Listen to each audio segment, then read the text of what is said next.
But what I am suggesting is you'll find it's often more effective if you come back with the reverse of what they're showing you. If there's hostility and anger there, and you can come back with kindness, with understanding, and particularly with questions. We as managers really need to use questions more, because questions say, I care about you. I want to understand what's inside you, what your concern is, why you feel upset in this situation, or what the real conflict is. Number 6, beware of the ultimatum. Why do I say beware of the ultimatum? The problem here is that ultimatums tend to back us into a corner. They tend to put us in a position where it's tough for us to save face, or the other party to save face. Many times, your role as a manager is going to be to help that other party save face, because they have issued some type of an ultimatum.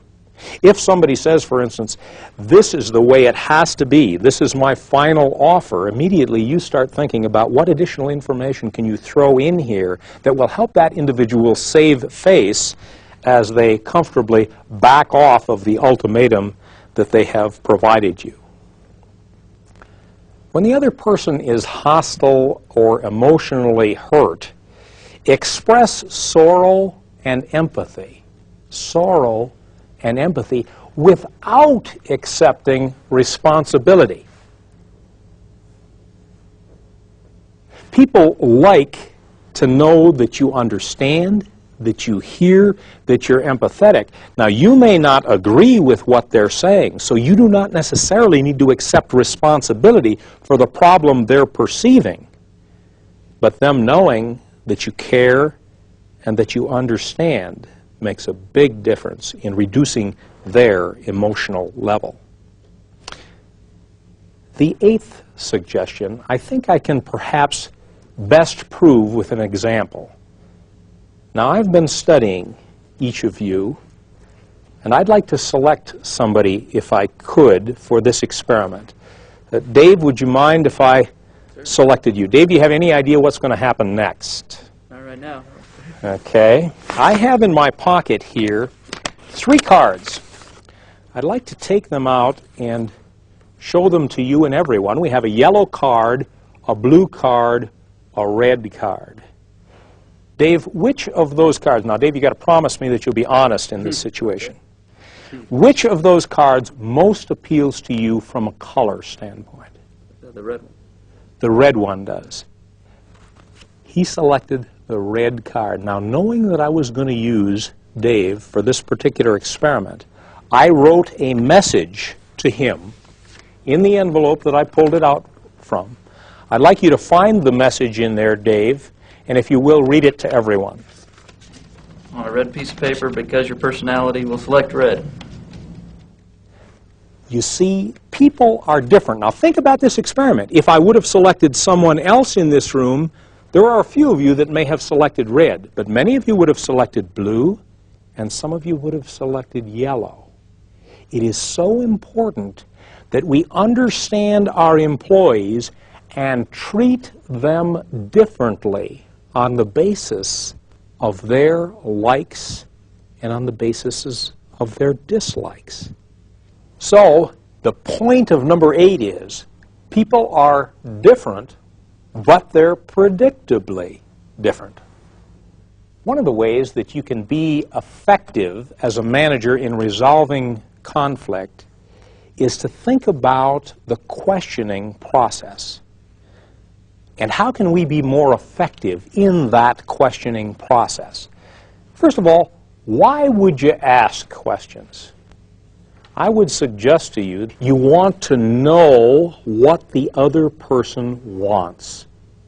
And that's the real purpose for asking questions here. Key in on what their needs are. Key in on what their feelings are. Key in on what their thinking is so that you can handle each person differently. Let's, for example, look at some good questions that you might ask. One thing you might say, for instance, is there anything else I should know in regard to this matter? excellent question, because you're going to get information that you didn't know how to ask for in any other way. Or you might use the hypothetical question. What if?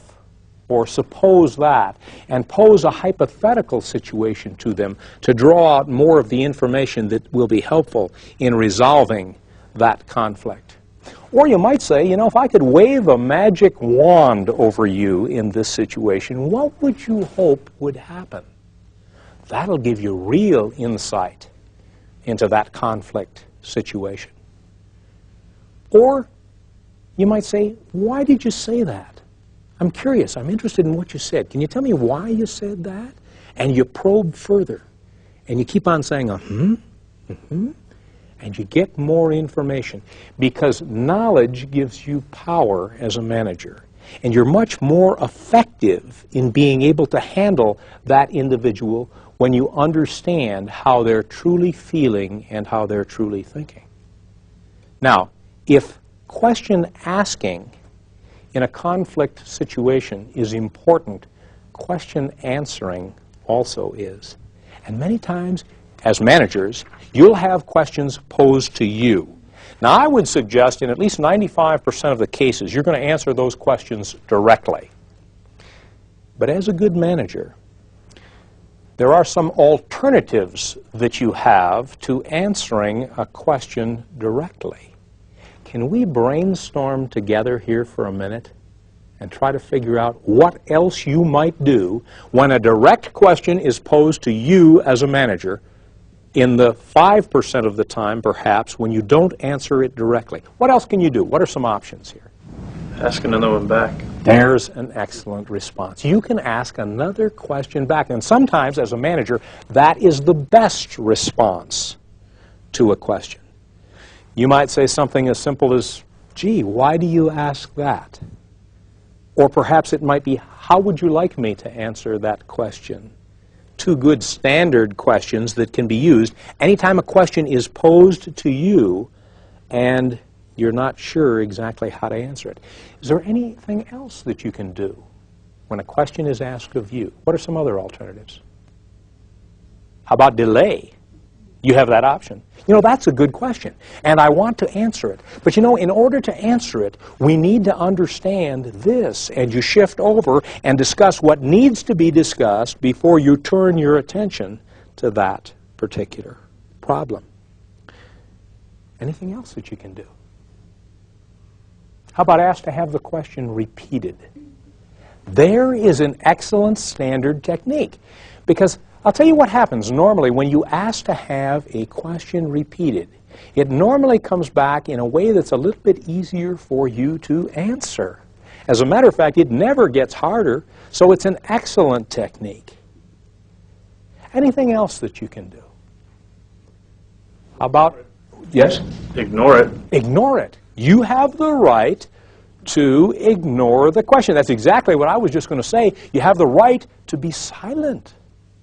And sometimes the best response to a question is silence. Did you notice